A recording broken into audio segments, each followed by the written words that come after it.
Olá, meus queridos alunos, tudo bem com vocês? Eu espero que sim. Aqui é o professor Davi Magalhães em mais uma aula do meu, do seu, do nosso canal, esse canal fantástico chamado Geografia em 10 Minutos.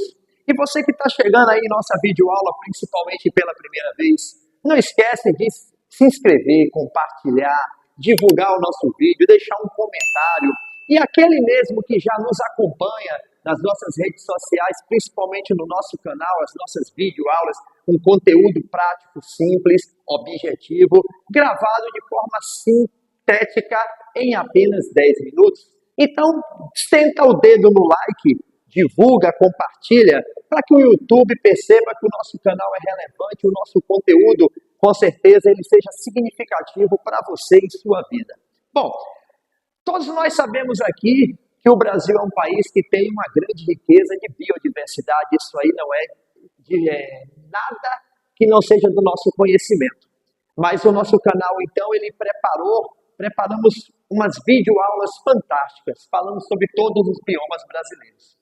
E para fechar a nossa série sobre os biomas do Brasil, nós vamos gravar hoje uma aula sobre um dos biomas que é considerado o mais importante de todos eles, que é o chamado bioma amazônico.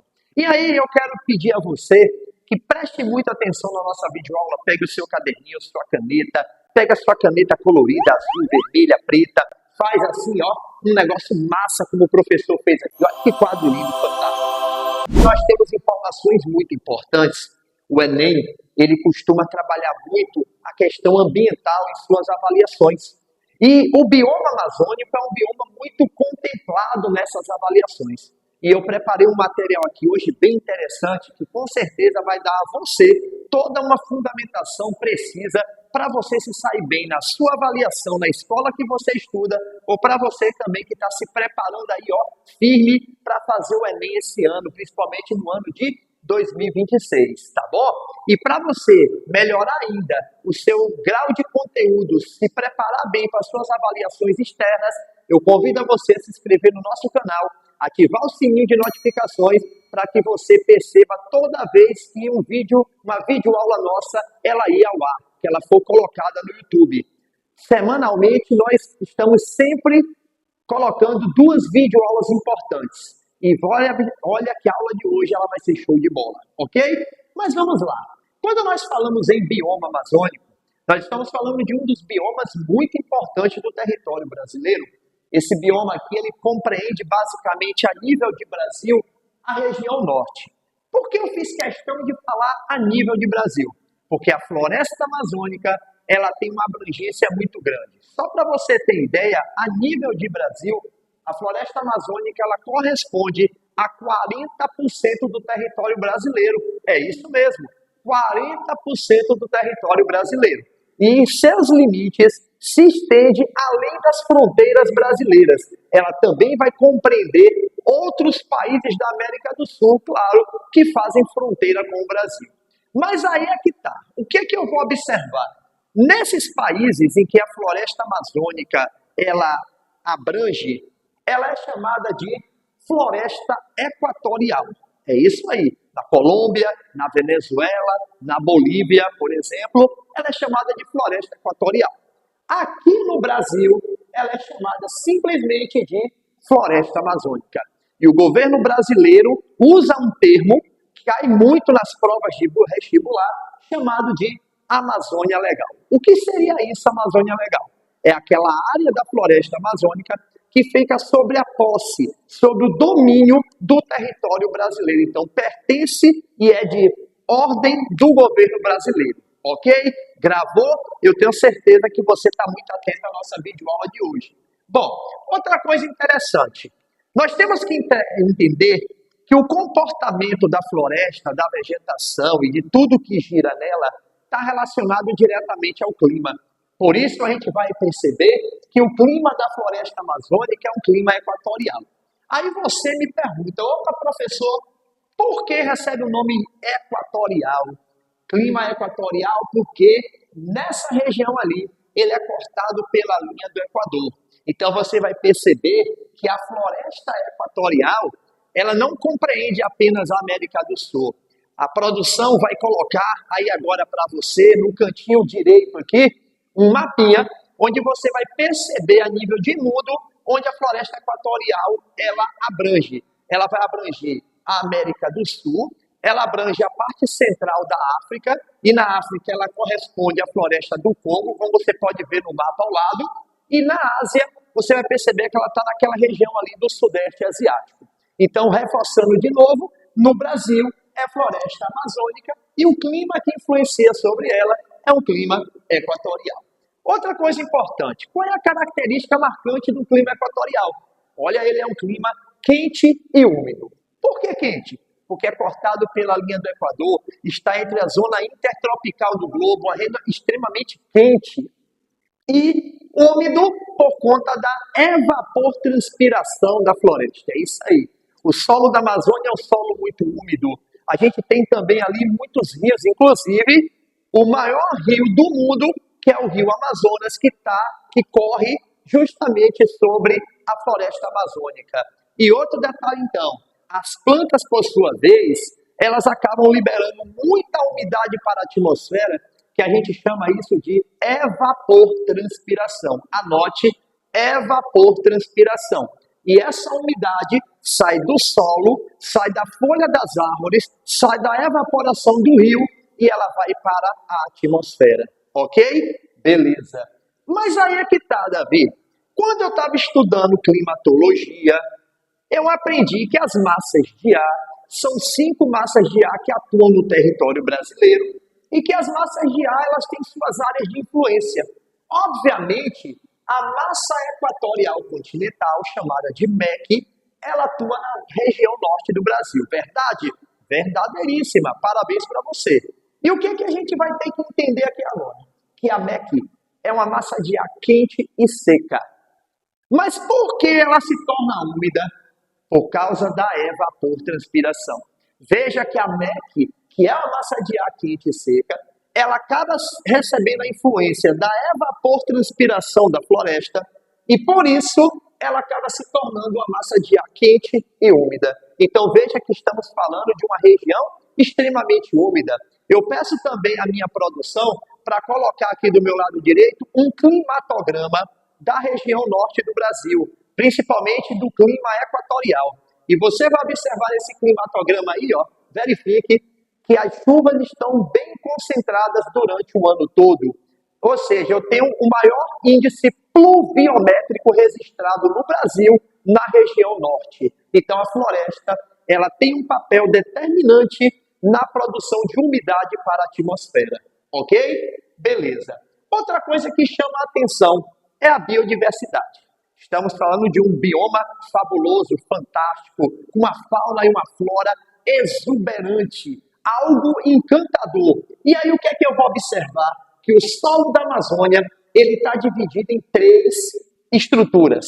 Eu tenho uma área mais rebaixada, onde predomina a chamada mata de igapó. Eu tenho uma área com a declividade moderada, que é a mata de várzea.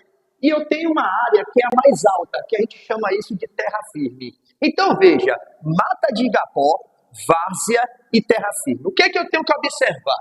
A mata de igapó é aquela área que ela fica inundada o tempo todo. Ela geralmente corresponde àquela área em que vai corresponder ao nível normal do rio. Só que tem um detalhe.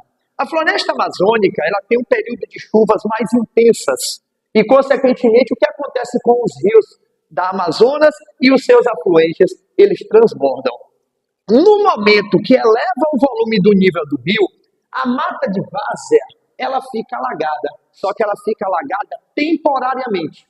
As plantas que estão nessas 2 regiões, igapó e várzea, elas acabam adaptando-se a essas condições, tá? E, por fim, nós temos uma estrutura de terra mais elevada. Essa área aqui, ela é, por isso que recebe o nome terra firme, porque ela só recebe água mesmo das chuvas, então em boa parte do ano ela praticamente é firme, é um solo mais compacto, ao contrário da área de igapó e da área de várzea. Outra informação extremamente importante, anote, o solo da Amazônia é um solo raso e pobre em nutrientes. Aí você deve estar falando, professor, você está de brincadeira. Esse professor de geografia está louco. Ainda não. O que, que eu vou observar? Como é que pode o solo da Amazônia ser raso e pobre em nutrientes, uma vez que eu tenho uma floresta tão linda, tão exuberante, com árvores de 60, 70, 80 metros de altura, copas fabulosas, uma grande quantidade de espécies naquela floresta? Aí é que está. A gente vai observar que esse empobrecimento de nutrientes no solo, ele se dá por um processo erosivo chamado de lixiviação. A lixiviação, ela consiste na lavagem da camada superficial do solo. Então, a água, ao escorrer sobre o solo, ela vai levando os nutrientes e vai desgastando-o. Então, mas aí você vai perguntar, Davi, então me diga, por que então, como é que essa floresta ela consegue se manter naquela exuberância? Vem para aqui, para esse esqueminha que eu fiz aqui para gente. Olha só, isso aqui é a chamada ciclagem de nutrientes, que eu também gosto de usar muito o termo de mata de autossustentação. É isso mesmo. A floresta, ela produz o próprio alimento que ela vai consumir. Que loucura, Davi! Como assim? Vem comigo. Eu tenho aqui o solo da Amazônia. Veja que desenho fabuloso, né? Isso aqui é uma arte. Observe que eu coloquei muitas árvores bem exuberantes, frondosas, lindas.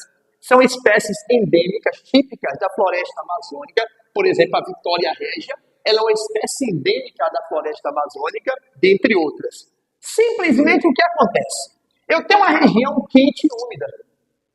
Se é uma região quente e úmida, a proliferação de fungos e micro-organismos ela é muito intensa. Obviamente, o que é que vai acontecer? Galhos de árvores caem sobre o solo, folhas caem sobre o solo, animais morrem. E no momento que eles caem sobre o solo, eles formam uma espécie de cobertura superficial do solo, que a gente chama isso de serrapilheira. A serrapilheira ela é constituída por galhos de árvores, folhas, restos de animais que estão sobre o solo. Qual é a importância da serrapilheira nesse processo? Essa serrapilheira ela vai ser totalmente desestruturada pelos fungos, pelas bactérias, pelos micro-organismos. Ela vai passar por um processo de transformação, de decomposição, e nessa decomposição é que entra o papel dos micro-organismos. Veja que estamos falando de um sistema dinâmico. A árvore libera folha, galhos de árvores, animais que morrem. Forma a serrapilheira. Essa serrapilheira vai ser automaticamente decomposta por micro-organismos que estão presentes no solo. E esses micro-organismos, atuando sobre a serrapilheira, ele vai produzir o humus. O que é o humus? É a parte nutritiva do solo. Então, rapidamente, esse humus produzido, a floresta vai absorver esse humus e vai transformar em nutriente para a própria planta. É por isso que a gente usa o termo mata de autossustentação. Outra coisa bem importante são as características marcantes da floresta amazônica. Verifique. Ela é constituída de plantas perenes. O que é isso? São plantas sempre verdes, frondosas, esverdeadas, exuberantes. Outro detalhe, trata-se de plantas higrófilas que estão adaptadas a ambiente de bastante água, ambiente muito úmido. Outro detalhe, folhas latifoliadas. Olha o que eu disse, são plantas de folhas grandes. A Mata Atlântica é latifoliada, a Floresta Amazônica é latifoliada. E falando em latifoliada, você tem um destaque para a Vitória régia, que é a planta de maior folha, com a folha com maior tamanho da floresta amazônica. E por que, Davi, elas têm uma folha grande? Para perder bastante umidade para a atmosfera, uma vez que elas estão num ambiente bastante úmido. Outro detalhe, é uma floresta densa, de difícil penetração. Você não consegue penetrar facilmente pela floresta. Por quê? Porque eu tenho várias espécies. Então é uma floresta também heterogênea. Veja que estamos falando de um bioma fantástico. E aí eu quero convidar você agora a pensar. Falamos tanto que a floresta amazônica ela sofre alguns desafios. O garimpo ilegal, o contrabando de madeira, o desmatamento, a expansão da agricultura, a expansão da pecuária, expansão da soja, a criação de gado bovino, de búfalo, que tem se destacado naquela região. E nós temos entendido também que essa floresta ela precisa se manter de pé. Olhe bem tudo que o homem está fazendo nessa região. Se o desmatamento continuar, a expansão da agricultura, da pecuária, o que é que vai acontecer com a floresta? Ela simplesmente vai diminuir a sua área de abrangência. Diminuindo sua área de abrangência, a gente vai observar que as condições naturais daquele ambiente, ele tende a se alterar. Então, reflita, preservar a floresta amazônica é uma questão de sobrevivência, não só para o Brasil, mas muitos países da América do Sul. Valeu? Até a próxima aula, espero que você tenha gostado. Valeu? Um beijo no coração. Fui!